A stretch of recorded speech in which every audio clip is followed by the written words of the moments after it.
Bismillahirrahmanirrahim. Alhamdulillahirabbil alamin. Hamdan katsiran tayyiban mubarakan fi kama yuhibbu rabbuna wa yarda. Asyhadu an la ilaha illallah wa asyhadu anna Muhammadan abduhu wa rasuluh. Amma ba'd. Pada kesempatan kali ini kita akan membahas tentang logika matematika. Dalam bab logika matematika itu dikenal yang namanya pernyataan, kalimat terbuka, lingkaran atau negasi ya. Jadi untuk sesi kali ini kita akan membahas tentang pernyataan, kalimat terbuka, dan lingkaran atau negasi. Apa itu pernyataan, apa itu kalimat terbuka, dan apa itu lingkaran atau negasi, itu yang akan kita bahas pada pertemuan kita kali ini. Baik, yang pertama kita akan bahas apa itu pernyataan. Jadi pernyataan adalah suatu kalimat yang memiliki nilai kebenaran ya. Jadi pernyataan adalah suatu kalimat yang memiliki nilai kebenaran. Nah, nilai kebenaran ini gak harus benar. Jadi dalam matematika nilai kebenaran itu bisa saja nilainya salah, bisa juga nilainya benar. Jadi pernyataan adalah sebuah kalimat yang memiliki nilai kebenaran. Nah, nilai kebenarannya ini bisa benar, bisa salah. Untuk lebih jelas kita perhatikan contoh. 5 plus 4 sama dengan 9. Ini sebuah kalimat, tapi kalimat matematika. Kenapa? Karena mengandung simbol matematika ya. Ini namanya kalimat, tapi kalimat matematika. 5 plus 4 sama dengan 9. Nah, untuk mengetahui ini pernyataan atau bukan, ya kita lihat aja ini ada nilainya enggak. Kalimat ini benar atau salah? 5 plus 4 sama dengan 9. Nilainya apa? Benar kan ya? Kalimat ini nilainya benar, maka dia pernyataan, yaitu pernyataan bernilai benar ya. Ini sebuah pernyataan dan dia bernilai benar. Nah, contoh berikutnya, 5 kurang dari 3. Ini juga sebuah kalimat, kalimat matematika. Apakah ini sebuah pernyataan? Lihat aja ini punya nilai apa enggak. 5 kurang dari 3 ini benar apa salah? Salah, berarti punya nilai kan? Nilainya salah. Berarti ini juga pernyataan, tapi nilainya salah. Paham gak nih? Jadi sebuah pernyataan itu nggak mesti benar, bisa aja salah. Intinya dia punya nilai, nilainya bisa benar, bisa salah. Insya Allah paham ya. Oke, lihat lagi contoh yang ketiga. Gresik terletak di Jawa Timur. Ini sebuah kalimat, tapi bukan kalimat matematika. Ini kalimat bahasa Indonesia biasa. Apakah ini pernyataan? Ya kita lihat dia punya nilai kebenaran apa enggak. Gresik terletak di Jawa Timur. Benar apa salah? Benar. Ya, berarti ini juga pernyataan karena punya nilai kebenaran. Apa nilai kebenarannya? Benar. Ya, Gresik terletak di Jawa Timur. Ini pernyataan. Pernyataan yang bernilai benar. Sampai sini paham? Kalau misalkan Gresik terletak di Jakarta. Pernyataan bukan? Ya, ini juga pernyataan. Tapi pernyataan yang bernilai salah. Ya. Jadi kalau dia punya nilai kebenaran, baik salah ataupun betul, kita bisa menentukan ini benar atau salah. Nah, itu namanya pernyataan. Insya Allah sampai sini paham ya. Oke, kita lanjut. Oh iya, yang selanjutnya adalah kalimat terbuka. Ya.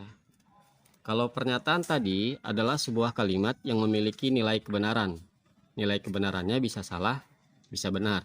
Nah, kalau kalimat terbuka itu sebuah kalimat yang kita nggak tahu dia punya nilainya benar atau salah ya, yang tidak diketahui nilai kebenarannya ya. Bedanya dengan pernyataan, kalau pernyataan itu kita bisa tahu dia nilainya benar atau salah, tapi kalau kalimat terbuka dia sebuah kalimat yang tidak diketahui nilai kebenarannya atau belum diketahui nilai kebenarannya. Oke, untuk lebih paham perhatikan contoh-contoh berikut. 5 plus X sama dengan 9. Ini sebuah kalimat matematika. Benar apa salah? Nggak tahu. Kenapa? Karena X ini kita nggak tahu X ini berapa. Ya, 5 tambah X sama 9. Kita nggak tahu ini benar atau salah. Ya, karena kita nggak bisa menentukan ini benar atau salah, maka ini disebut kalimat terbuka. Ya, mulai kebayang ya. Oke, selanjutnya di bawahnya. P minus 5 kurang dari 10. Ini juga contoh dari kalimat terbuka. Kenapa? Karena kita tidak bisa menentukan kalimat ini benar atau salah. Ya, P minus 5 kurang dari 10 kan kita nggak tahu ini benar atau salah. Di sini masih ada P, kita nggak tahu P ini berapa. Nah, ini contoh kalimat terbuka dalam bentuk kalimat matematika. Ya, ini contoh ketiga nih, sebuah kalimat. Pak Dimas ganteng. Nah, ini kan kalimat dalam bahasa biasa ya. Pak Dimas ganteng. Ini juga contoh kalimat terbuka. Kenapa? Ya karena ganteng atau tidak itu kan relatif siapa yang menilai, ya nggak? Kalau istri saya yang nilai, ini benar ya, Pak Dimas ganteng itu benar karena istri saya yang nilai. Tapi kalau antum yang nilai, apalagi antum belum pernah ketemu ana, ya belum tentu nggak bisa jawab kan ya. Ini Pak Dimas yang mana gitu, orangnya gimana kan, nggak tahu. Jadi karena ini belum bisa ditentukan nilai kebenarannya dan dia bernilai dia bersifat relatif ya, nggak semua orang kan menilai saya ganteng ya. Jadi ini juga kalimat terbuka. Kenapa? Karena kita tidak tahu nilai kebenarannya ya. Sampai sini paham ya bedanya pernyataan sama kalimat terbuka? Kalau pernyataan setiap orang ya, setiap orang normal lah itu bisa menentukan ini benar atau salah. Tapi kalau kalimat terbuka kita nggak bisa menentukan ini benar atau salah. Itu bedanya. Oke, paham insya Allah ya. Nah, yang terakhir adalah ingkaran atau negasi. Ya, dari katanya aja ingkaran. Ya, ingkarannya negasi atau bahasa lainnya negasi. Apa itu ingkaran? Ingkaran itu kebalikan dari suatu kalimat. Ya. Ingkaran itu kebalikan dari suatu kalimat pernyataan. Ya, jadi kan tadi kan pernyataan itu kan nilainya bisa benar, bisa salah. Nah, ingkaran itu kebalikannya. Kalau pernyataannya bernilai benar, maka ingkarannya harus bernilai salah. Kalau pernyataannya bernilai salah, maka ingkarannya harus bernilai benar. Nah, jadi ingkaran itu kebalikannya. Oke, untuk lebih memahami kita lihat contoh-contoh berikut. P. Nah, dalam logika matematika, penulisan suatu pernyataan itu bisa disimbolkan dengan huruf kecil. Ingat, ini cuma simbol, jadi boleh pakai huruf apa aja. Yang penting dia huruf kecil dan huruf alfabet biasa, jangan pakai huruf Arab ya, dan pakai huruf hijaiyah, tapi pakai huruf Latin biasa. Nah, di sini saya contohkan 7 adalah bilangan bulat. Ini saya namakan misalkan kalimat P. Ya, jadi cara penulisan pernyataan dalam logika matematika itu seperti ini. P titik 2 7 adalah bilangan ganjil, maka 7 adalah bilangan ganjil itu namanya kalimat P. Ini cuma penamaan ya, P ini cuma penamaan. Kenapa anak pakai P? Karena seringnya di buku-buku dan di soal ujian tuh huruf yang sering dipakai untuk menyatakan sebuah pernyataan itu biasa P, Q, R, S. Itu yang paling sering dipakai. Ya, tapi kalau misalkan antum mau ganti huruf A kecil atau huruf B, boleh nggak? Ya boleh aja. Itu hanya simbol. Cuman yang biasanya dipakai untuk menyatakan sebuah pernyataan itu hurufnya itu P, Q, R, dan S. Oke. Ini ada suatu pernyataan P. Ya. Pernyataannya apa? 7 adalah bilangan ganjil. Ini pernyataan bukan? Iya, pernyataan. Kan punya nilai. Apa nilainya? Benar ya nggak? 7 adalah bilangan ganjil, kita bisa menentukan kan? Dia benar atau salah? Bisa kita tentukan. Ya, ini suatu pernyataan yang bernilai benar. Maka ingkarannya apa? Nah, simbol dari ingkaran tuh gini.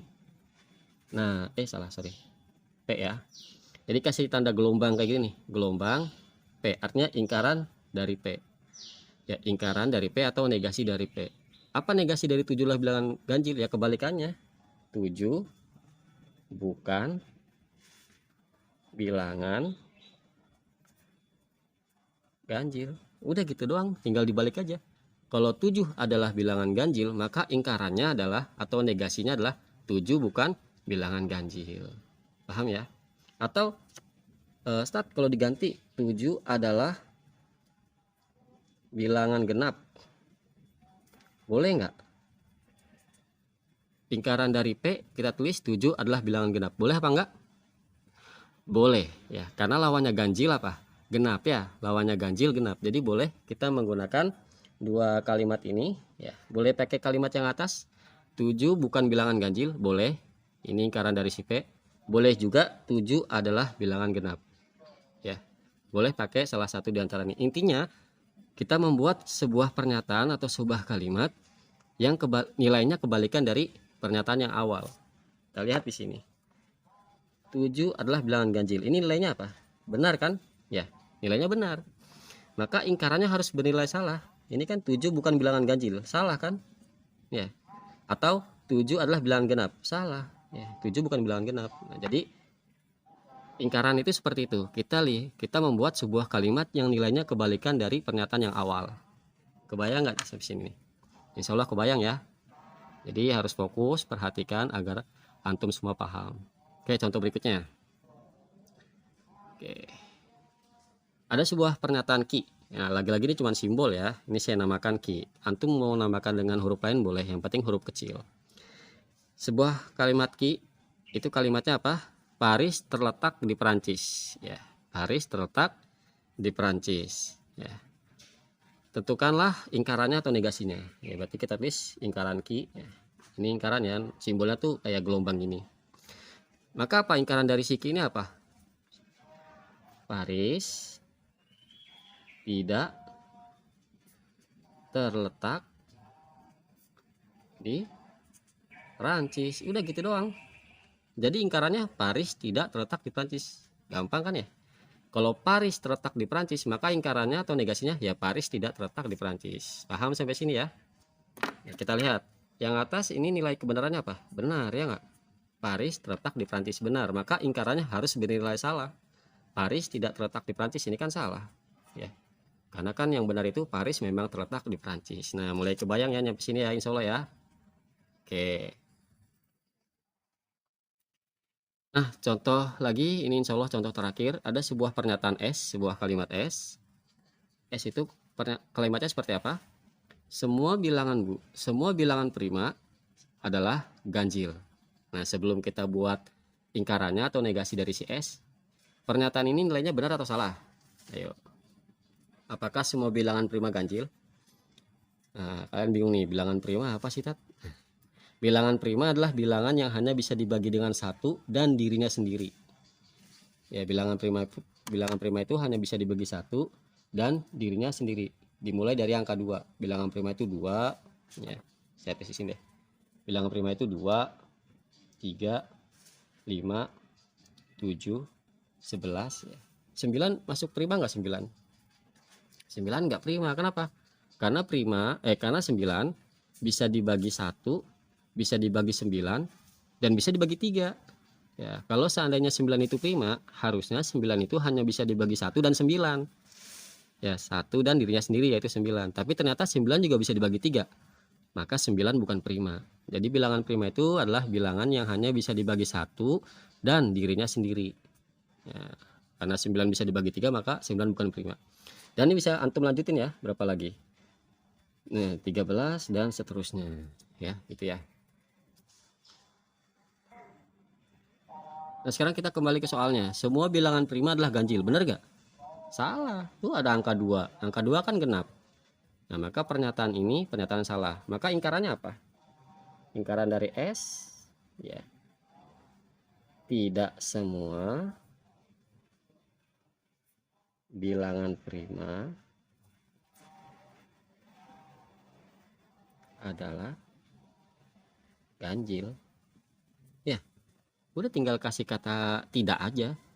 Kalau pernyataannya semua bilangan prima adalah ganjil, maka ingkarannya atau negasinya ya udah tidak semua bilangan prima ganjil. Ya, gitu ya.